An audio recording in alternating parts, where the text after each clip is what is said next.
Hello welcome friends, હું છું ભરત ચૌધરી. આજે ફરીથી એક નવા ટોપિક સાથે એબીસી ક્લાસીસ ગાંધીનગરની યુટ્યુબ ચેનલ પર આપનું હાર્દિક સ્વાગત છે. મિત્રો, આજનો આપણો ટોપિક કે જે આગળ આપણે 4 ટોપિક ભણી ચૂક્યા છીએ એના આગળ આજે આપણે 2 ટોપિક શીખવાના છે અને એ છે સંયોગીકરણ અને વિસ્થાપન. જુદા જુદા પદાર્થો હોય એટલે કે જે જુદા પરમાણુઓ છે એને આપણે ભેગા કરવાના અને ભેગા હોય તો એને જુદા પાડવાના. આ 2 ટોપિક આની અંદર શીખવાના છે. અને હા, આગળ 2 ભાગ આ ચેપ્ટરના આવી ગયા છે. જો એ ન જોયા હોય તો એ 2 ભાગ આપ જોઈ લેશો. અને આજે આપણે નવું સ્ટેપ ચાલુ કરીએ છીએ. જુઓ ધ્યાનથી.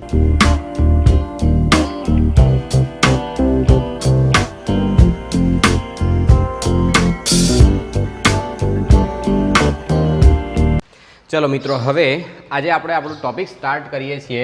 એની અંદર પહેલો પ્રશ્ન છે કે રાસાયણિક પ્રક્રિયા દરમિયાન નિપજનું નિર્માણ કેવી રીતે થાય છે. એકદમ ટૂંકો પ્રશ્ન છે અને સરસ મજાનો. શું કહ્યું છે? નિપજનું નિર્માણ કેવી રીતે થાય છે યાદ કરો. કોઈ પણ પ્રક્રિયા જ્યારે થાય તો એની અંદર જે ભાગ લેતા જે પણ પદાર્થો હોય એને આપણે શું કહીએ છીએ? પ્રક્રિયક. અને એ પ્રક્રિયકની અંદર એકબીજા સાથે જ્યારે જોડાયેલા હોય તેની અંદર બંધ રચાયેલા હોય અને બંધ તૂટશે. યાદ રાખજો, શું થાય? બંધ તૂટે. અને બંધ તૂટ્યા પછી કોઈ નવા બંધનું જે નિર્માણ થાય એટલે કે બંધ તૂટ્યા પછી નવા કોઈ બંધ તો બનશે જ ને. અથવા મતલબ કે જે કોઈ પણ પરમાણુ એકબીજા સાથે જ્યારે જોડાયેલા હોય તો રાસાયણિક પ્રક્રિયા થાય એટલે તૂટશે. અને તૂટ્યા પછી શું થશે? ફરી નવા બંધ રચાશે. તો એને આપણે શું કહીએ છીએ? નિપજ તરીકે ઓળખવામાં આવે છે. તો રાસાયણિક પ્રક્રિયા દરમિયાન પ્રક્રિયકના જ્યારે બંધ તૂટે ત્યારે નવા બંધનું નિર્માણ થાય અને જેને આપણે શું કહીએ છીએ? નિપજ તરીકે ઓળખીએ છીએ. ચલો મિત્રો, હવે આપણો બીજો પ્રશ્ન છે અને ખાસ અગત્યનો આજનો મુખ્ય પ્રશ્ન કે સંયોગીકરણ પ્રક્રિયા કોને કહે છે? ઉદાહરણ આપી સમજાવો. અર્થ સમજો. સંયોગીકરણ યાની કે પદાર્થોને શું કરવાના? ભેગા કરવાના. તો હવે આનો અંદર સીધો સાદો મતલબ સમજીએ તો શું થશે? 2 કે તેથી વધુ. યાદ રાખજો, 2 કે તેથી વધુ જે પ્રક્રિયકો છે એ એકબીજા સાથે ભેગા થાય યાની કે સંયોગીકરણ થઈ અને એની કોઈ એક જ નિપજ આપે. યાદ રાખજો, એક જ નિપજ આપશે અથવા કોઈ એક જ પદાર્થ બનાવે તો આપણે તેને શું કહીએ છીએ? સંયોગીકરણ તરીકે ઓળખવામાં આવશે. એકદમ સિમ્પલ કે રાસાયણિક જ્યારે પ્રક્રિયા થાય તેની 2 કે 2થી વધારે જે પદાર્થો છે એટલે કે પરમાણુઓ છે એકબીજા સાથે ભેગા થઈ અથવા પ્રક્રિયક ભેગા થઈ અને કોઈ એક નવી પદાર્થ તૈયાર કરે તો કોઈ નવી નિપજ તૈયાર કરે, પણ એ કેવી હોવી જોઈએ? એક જ હોવી જોઈએ. યાની કે ઘણામાંથી એક બનાવવું એટલે કે ઘણામાંથી ભેગું કરવું અને એક બનશે. તેને આપણે શું કહીએ છીએ? સંયોગીકરણ તરીકે ઓળખવામાં આવશે. એકદમ સિમ્પલ વસ્તુ છે. અને જો કે એનું ઉદાહરણ આપણે એક અહીંયા લખ્યું છે, ઉદાહરણ આપી સમજાવો. તો આપણે એક ઉદાહરણ લઈએ છીએ CaO, જેને કહેવાય કેલ્શિયમ ઓક્સાઇડ. અને એની પ્રક્રિયા આપણે કોની સાથે કરવાની છે? તો એની પ્રક્રિયા કરીશું આપણે પાણી સાથે, યાની H2O. અને જ્યારે આની પ્રક્રિયા થઈ અને સામે શું બનાવે છે? તો Ca અને OH ટ્વાઇસ કેલ્શિયમ હાઇડ્રોક્સાઇડ બનાવશે. તો આ એક પ્રક્રિયા. હવે તમે સિમ્પલ વસ્તુ સમજી શકો છો. આ શું છે? CaO calcium oxide. અને આ શું છે? પાણી. તો જ્યારે આ 2 પદાર્થોમાંથી કોઈ એક પદાર્થ સામે આપણને મળે છે, અહીંયા ધારો કે આપણે નામ લખવું તો લખી શકીએ કે કેલ્શિયમ ઓક્સાઇડ, મોનોક્સાઇડ પણ કહેવાય, પણ આપણે ખાલી ઓક્સાઇડ જ ભણીશું. ઓક્સાઇડ, કેલ્શિયમ ઓક્સાઇડ અને બીજું શું હતું? પાણી. આ બંનેની જ્યારે ભેગી પ્રક્રિયા કરવામાં આવી તો આપણને અહીંયા શું મળે છે? તો કેલ્શિયમ હાઇડ્રોક્સાઇડ પ્રાપ્ત થશે. અને હવે ખાસ આને બીજા કયા કયા નામે ઓળખાય છે એ આપણને ખબર હોવી જોઈએ. તો આને શું કહેવાય? કળી ચૂનો કહેવાય. શું કહેવાય? કળી ચૂનો. અથવા બીજા શબ્દોમાં હજી કહેવું હોય તો ક્વિક લાઇમ કહેવાય. યાદ રાખજો આટલું ખાસ. તો એના જુદા જુદા નામ છે. તો જ્યારે રાસાયણિક પ્રક્રિયા થઈ પાણી સાથે તો એ શું મળે છે? ફોડેલો ચૂનો કહેવાય છે. અને તો આટલી વસ્તુ આપણે ખાસ યાદ રાખવાની છે. તો બીજા કોઈ નામથી કે તો પણ આપણને ક્લિયર ખબર હોવી જોઈએ. પ્રક્રિયા સંતુલિત છે કે નહીં એ પણ આપણે જોઈ લેવાનું. તો અહીંયા કેટલા છે? કેલ્શિયમ 1, તો કેલ્શિયમ 1. ઓક્સિજન કેટલા છે? 1 અહીંયા અને 1 અહીંયા, એટલે ટોટલ કેટલા થયા? 2. હાઇડ્રોજન પણ કેટલા છે? 2. 2 ઓક્સિજન અને 2 હાઇડ્રોજન, એટલે આપણે શું લખ્યું? OH twice. એટલે પ્રક્રિયા સંતુલિત છે.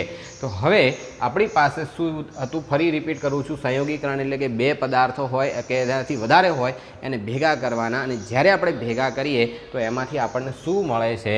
તો કેલ્શિયમ હાઇડ્રોક્સાઇડ એટલે કે કોઈ એક જ નિપજ મળે છે અને જેથી આપણે એને શું કહીએ છીએ, સંયોગીકરણ તરીકે ઓળખવામાં આવે છે. અને ખાસ કે જ્યારે આ રાસાયણિક પ્રક્રિયા થશે ત્યારે એમાંથી ગરમી ઉત્પન્ન થાય છે એટલે કે ઉષ્મા ઉત્પન્ન થશે. અને તમારે ખુદ કદાચ ઘરે જ ચેક કરવું હોય તો કરજો કે જ્યારે ઘરની અંદર ચૂનાનું જ્યારે કામ કલર કામ કે જ્યારે ચૂનો કરવાનું કામ ચાલતું હોય, પેલો ચૂનો લગાવે એ નહીં, નહીં કહેતા કે મારો સારો ચૂનો લગાવીને જતો રહ્યો, એ ચૂનાની વાત નહીં કરતા. આપણે ચૂનો કયો ઘરની અંદર જે દિવાલને ધોળવા માટે જે કરીએ છીએ એની વાત છે. તો એ જ્યારે ચૂનો લગાવતા હોય ત્યારે એની અંદર જે લોકો પાણી નાખશે અને પાણી નાખે ત્યારે એની બહારની સપાટીને એક વખત સ્પર્શ કરી જોજો મિત્રો, એ ગરમ હશે. એટલું બધું ગરમ નહીં કે હાથ દાજી જાય, પણ ટૂંકમાં ગરમ હોય છે એટલે કે ઉષ્મા મુક્ત કરે છે. તો આટલી વસ્તુ આપણને ક્લિયર ખબર પડવી જોઈએ. એના સિવાયના પણ હજી આપણે ઉદાહરણો વિશે વાત કરીએ તો કોલસાનું દહન શું કરવાનું છે, કોલસાનું દહન કરવાનું. કોલસો એટલે શું છે યાદ કરો, કાર્બન. અને એની પ્રક્રિયા કોની સાથે કરવાની છે, દહન કરાવવાની, એની સળગાવવાનું છે. અને જ્યારે એને સળગાવવામાં આવશે એટલે કે શું થશે, ઓક્સિજનની હાજરીમાં સળગશે. અને જ્યારે ઓક્સિજનની હાજરીમાં સળગશે તો એ શું બનાવે છે, CO2. તો આ શું હતો, કાર્બન. પ્રક્રિયા કોની સાથે કરી, હવા સાથે, એની ઓક્સિજન સાથે શું બનાવે છે, કાર્બન ડાયોક્સાઇડ. તો સિમ્પલ વસ્તુ, કેટલા પ્રક્રિયા કેટલા હતા, 2, અને એમાંથી નિપજમાં કેટલા મળ્યા, 1 જ. તો આને પણ શું કહેવાય, સંયોગીકરણ તરીકે ઓળખવામાં આવશે. એક બીજું ઉદાહરણ લઈએ તો અહીંયા શું આપ્યું છે, પાણીનું નિર્માણ, યાની કે હાઇડ્રોજન અને ઓક્સિજન સાથે પ્રક્રિયા કરીએ. આ શું છે, હાઇડ્રોજન, અને આ શું છે, ઓક્સિજન. 2 જુદા જુદા પદાર્થો છે, પણ અગર બંનેને ભેગા કરાવવામાં આવે તો શું બનાવે છે, H2O, યાની પાણી બનાવે છે. તો આ પણ શું કહેવાય, 2 માંથી 1 બન્યું, યાની શું થયું, સંયોગીકરણનું ઉદાહરણ તરીકે આપણે એને લઈ શકીએ છીએ. ખાસ ધ્યાન રાખજો. અને હવે જુઓ અહીંયા પ્રક્રિયા સંતુલિત છે કે નહીં. કાર્બન કેટલા છે, 1, તો કાર્બન 1 થઈ ગયો. અને આ કેટલા છે, ઓક્સિજન 2, તો O2. હવે કોઈ એમ કહે કે CO લખીને આગળ 2 લખવા હોય તો મિત્રો ના લખાય. કારણ શું છે કે આની જે વીજભારની દ્રષ્ટિએ જે એકબીજા સાથે જોડાય છે, તો કાર્બનની બાહ્યતમ કક્ષામાં 4 ઇલેક્ટ્રોન રહેલા છે, એટલા માટે એનો જે વીજભાર છે એ વીજભારની દ્રષ્ટિ જ્યારે જોવા જઈએ તો આનો વીજભાર +4 થશે અને આનો વીજભાર કેટલો થશે, -4. કારણ કે 1 ઓક્સિજન એટલે -2, તો 2 ઓક્સિજન હશે કેટલા થશે, -4. એટલા માટે CO2 એ યોગ્ય રીતે જોડાયેલું રહેશે. અને અહીંયા H2 છે, તો H2 જુઓ અહીંયા કેટલા છે, હાઇડ્રોજન 2 છે, તો સામે હાઇડ્રોજન કેટલા છે, 2. તો હાઇડ્રોજનની તો સંખ્યા ઓલરેડી સરખી છે જ, તો એમાં આપણે કોઈ ફેરફાર નહીં કરીએ. પણ અહીંયા જુઓ ઓક્સિજનની સંખ્યા કેટલી છે, 2, અને સામે ઓક્સિજન કેટલા છે, 1 જ છે. તો અહીંયા ઓક્સિજન સરખા નથી, તો પ્રક્રિયા જે છે એ સંતુલિત નથી. એટલે કે રાસાયણિક પ્રક્રિયાને સંતુલિત કરવી હોય, રાસાયણિક સમીકરણને, તો અહીંયા ઓક્સિજનને એને 2 કરવા પડે. તો આપણે અહીંયા 2 સાથે ગુણી દઈએ. તો ઓક્સિજનને તો 2 કર્યા, પણ ત્યારે થયું શું, પાછા હાઇડ્રોજન વધી ગયા. હાઇડ્રોજન અગર વધી જાય તો પાછું આપણે એને શું કરવું પડે, 2 સાથે પાછા ગુણવા પડે. ખ્યાલ આવ્યો? તો શું કરવાનું કીધું, ખાસ અને ખાસ ધ્યાનથી સમજો કે જ્યારે કોઈ 2 પદાર્થ હોય એમાંથી કોઈ એક પદાર્થ, યાની કે પ્રક્રિયકની અંદર 2 પ્રક્રિયક આપણે લીધા હોય અને જ્યારે સામે આપણને જે મળે તો નિપજ કેટલી હશે, 1, તો એનું નામ શું છે, સંયોગીકરણના ઉદાહરણ તરીકે ઓળખવામાં આવશે. અને આવો કોઈ અલગથી પ્રશ્ન પૂછાય કે કોલસાનું દહન અને પાણીના નિર્માણ માટેની એ પ્રક્રિયા કયા પ્રકારની છે, તો તમને દેખાય છે કયા પ્રકારની પ્રક્રિયા છે, 2 પદાર્થો એટલે કે 2 પ્રક્રિયામાંથી 1 જ નિપજ મળે છે, એનો મતલબ સંયોગીકરણ પ્રક્રિયા છે. અને એના સમીકરણ લખવાના કીધા છે તો મેં અહીંયા લખ્યા છે. ક્લિયર? મજા આવે છે ને? વિડીયો લાઈક જરૂર કરી દેજો મિત્રો. જોઈએ છે આગળનો ટોપિક ખાસ. ચલો મિત્રો, હવે બહુ જ અગત્યનો ઇમ્પોર્ટન્ટ એટલે ખાસ પ્રશ્ન જે છે એના વિશે આપણે ચર્ચા કરવાની છે. વેરી મોસ્ટ IMP પ્રશ્ન છે, અને એ છે ઘરની દિવાલોને ધોળવા માટે શું વપરાય છે, તે કેવી રીતે બને છે અને તેનું રાસાયણિક સમીકરણો લખો. બરાબર? IMP કોના માટે? જેને ખાલી પાસ થવું છે કે સાહેબ અમે તો પાસ થઈ જઈએ, એટલે તમારો ને તમારી 7 પેઢી સુધી ખૂબ ખૂબ આભાર, આવું જે લોકો કહેવાવાળા હોય ને એમના માટે IMP છે. બાકી જેને ટોપર થવું છે, જેને સારા માર્ક્સ લાવવા છે, પૂરા માર્ક્સ લાવવા છે, એમના માટે IMPથી કામ ચાલે નહીં. ઘરની દિવાલોને ધોળવા માટે શું વપરાય છે, તો આપણે હમણાં એક સમીકરણ લખ્યું તો યાદ કરો તરત જ પહેલાં કે CaO, આને આપણે શું કહેતા હતા, કેલ્શિયમ ઓક્સાઇડ. વાસ્તવમાં આનું નામ છે કેલ્શિયમ મોનોક્સાઇડ, કેલ્શિયમ ઓક્સાઇડ. અને આને બીજા આપણે કયા નામે તો ઓળખતા હતા હમણાં, ક્વિક લાઇમ કહેવાય છે. આ ખાસ યાદ રાખજો, ક્વિક લાઇમ. ચલો આની પ્રવૃત્તિ આપણે આ ઘન છે એટલે એસ લખીશું સોલિડ, અને એની પ્રવૃત્તિ કોની સાથે કરવાની? પાણી. પાણી કેવા સ્વરૂપે લેવાનું છે? લિક્વિડ છે. અને જ્યારે આની પ્રક્રિયા આપણે કરીએ છીએ ત્યારે આપણને શું મળતું તે યાદ કરો? CaOH twice. તો આને શું કહેવાય? ચૂનાનું નીતર્યું પાણી.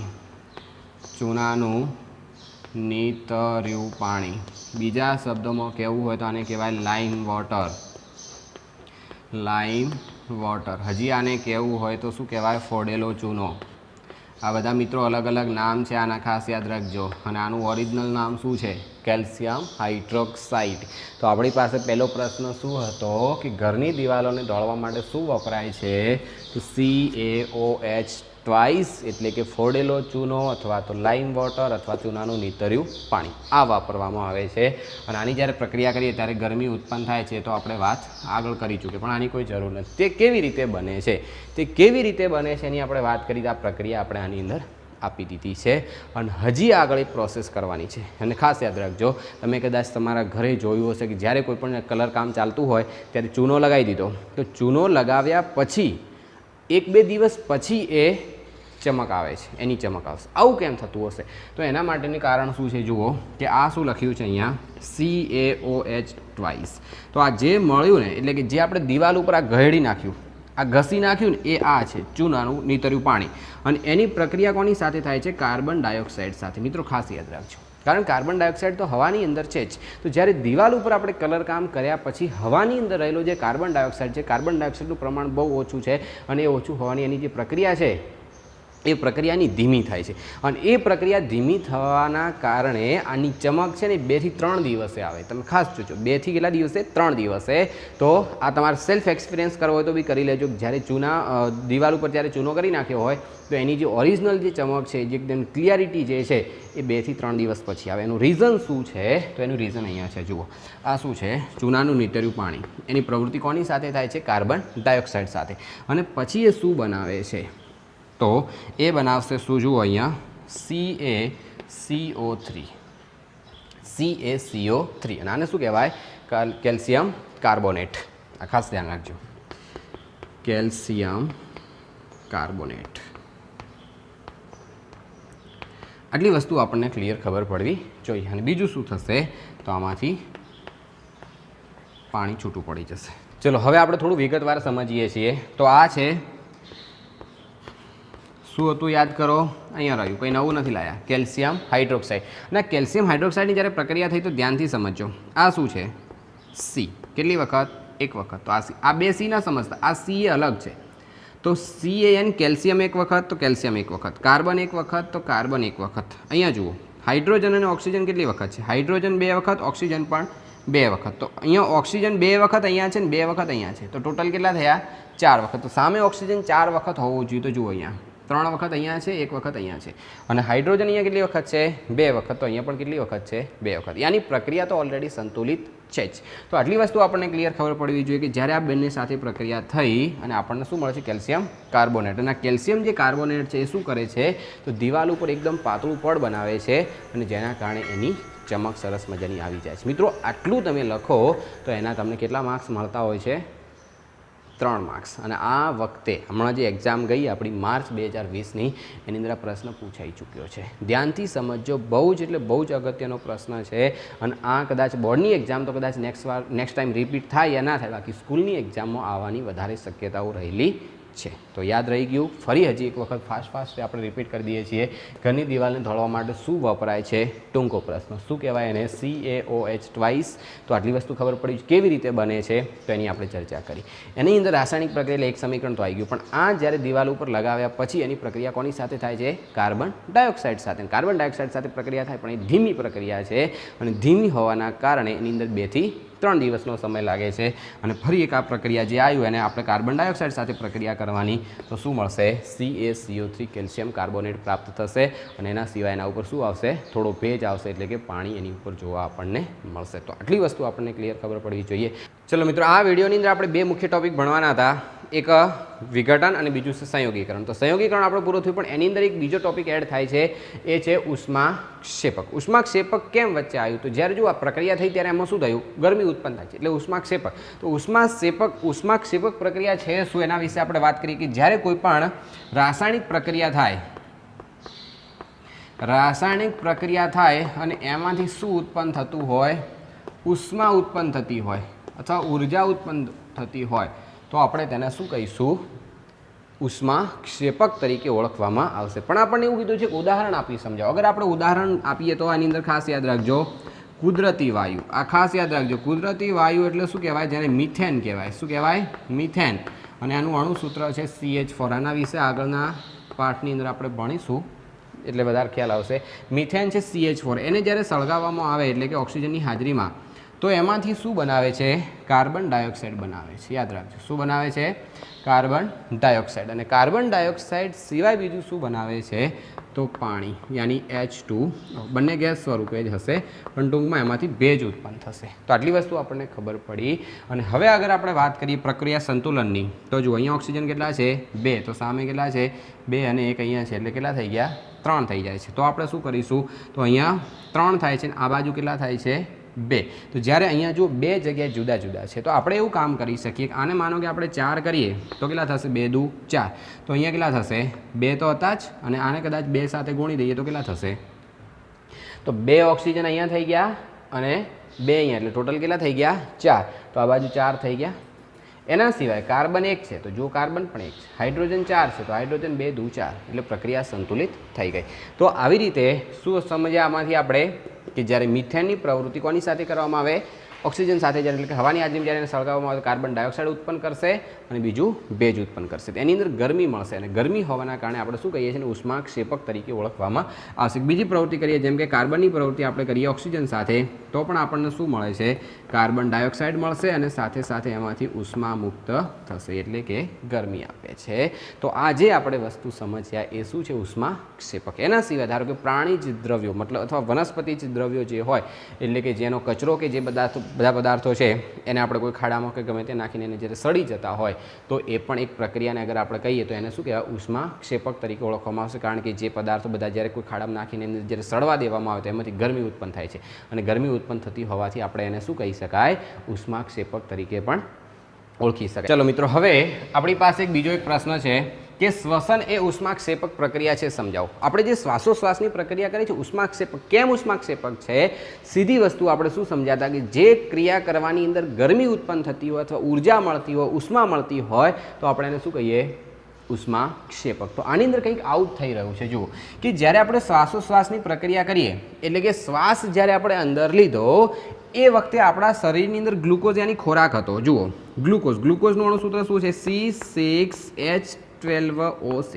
આ ગ્લુકોઝનું અણુસૂત્ર, યાની આપણા શરીરમાં ખોરાક તો પડી રહેલો હતો જ, અને એની અંદર જ્યારે ઓક્સિજન આપણા શરીરમાં ગયો ત્યારે આ બંને સાથે પ્રક્રિયા થશે, અને પ્રક્રિયા થઈને સામે શું બનાવશે? તો જુઓ કાર્બન ડાયોક્સાઇડ આપણે બહાર કાઢીએ છીએ તો એ કાર્બન ડાયોક્સાઇડ બનશે.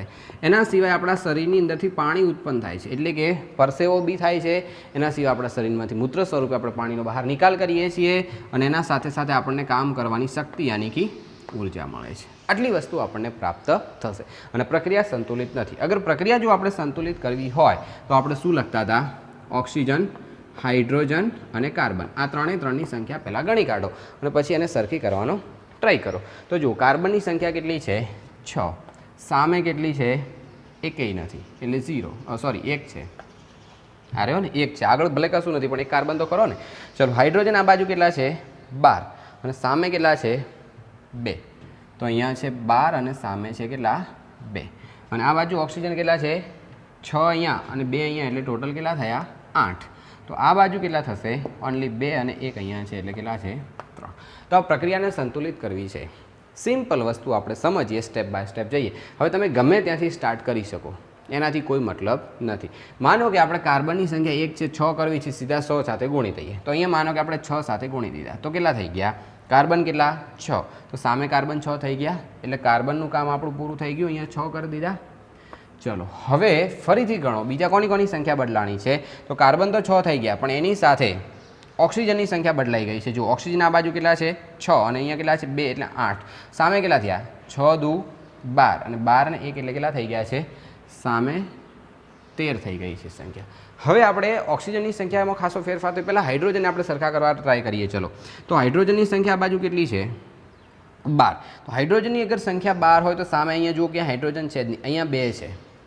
તો સીધી વસ્તુ છે આને 12 કરવા હોય તો 6 સાથે ગુણી દો. તો મતલબ શું થઈ ગયું કહેવાય હાઇડ્રોજનની સંખ્યા તો સીધી આપણી સરખી થઈ ગઈ. અને હજી આપણે વાત કરીએ તો ઓક્સિજનની. તો ઓક્સિજન હવે કેટલા છે આ બાજુ 6 અને 2 એટલે કેટલા થયા 8 અને આ બાજુ કેટલા છે તો 6 દુ 12 અને 12 અને 6 એટલે કેટલા છે ટોટલ 18. તો સામે ઓક્સિજન 18 છે.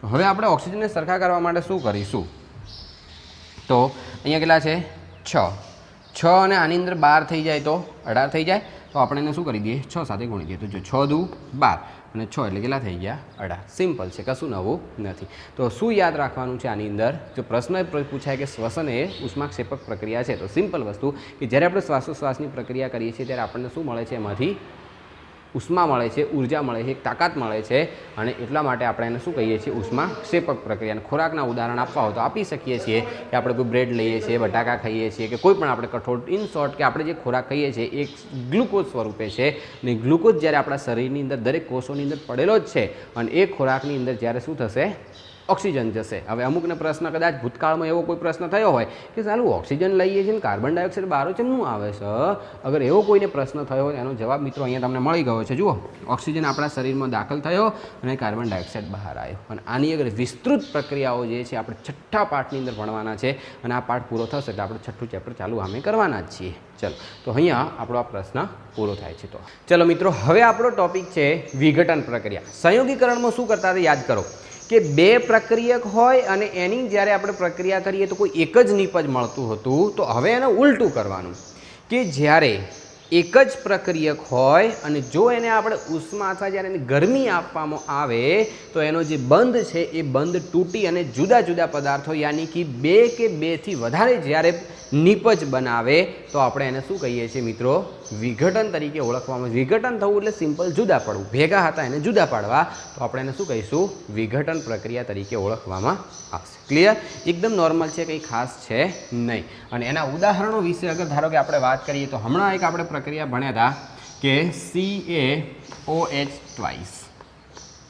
તો આને જ્યારે આપણે ગરમ કરીએ એટલે કે ઉષ્મા જ્યારે આપવામાં આવે તો એ પાછું શું મળી જશે CaO યાની કે કેલ્શિયમ ઓક્સાઇડ આપણને પાછો મળશે અને એની અંદરથી જે પાણી છે એ પાણીનું શું થઈ જશે બાષ્પીભવન થઈ જશે. ખબર પડી શું કરતા હતા આપણે? તો જ્યારે આ બે પદાર્થોને ભેગા કરતા હતા ત્યારે આ મળતું હતું, પણ જો આ જે ફોડેલો ચૂનો એટલે કે જે કળી ચૂનો છે એને જ્યારે આપણે ગરમ કરીએ તો પાછું શું થશે પાણી પણ જુદું થઈ જશે અને કેલ્શિયમ ઓક્સાઇડ પણ અલગથી આપણને પ્રાપ્ત થશે. હવે આપણે ધારો કે બીજી વાત કરવાની છે FeSO4 ફેરસ સલ્ફેટ. અને આની જ્યારે આપણે રાસાયણિક પ્રક્રિયા એટલે આને જ્યારે આપણે ગરમ કરીશું તો એમાંથી આપણને શું મળશે Fe2O3 પ્રાપ્ત થાય અને એની સાથે સાથે બીજું શું થશે તો SO2 અને SO3. આ રીતની પ્રક્રિયા બનશે. પણ આ પ્રક્રિયા તમે જુઓ સંતુલિત દેખાય છે નથી દેખાતી. Fe2 જે છે અહીંયા કેટલા છે Fe2 એક જ છે તો આપણે આને 2 કરીએ.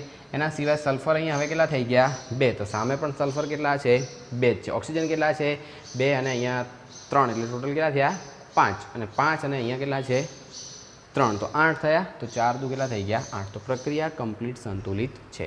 તો હવે સિમ્પલ વસ્તુ તમે અહીંયા સમજી શકો છો કે આ ફેરસ સલ્ફેટ જ્યારે એક પદાર્થ હતો તો એમાંથી આપણને કેટલા પદાર્થો મળે છે 3 પદાર્થો મળે છે.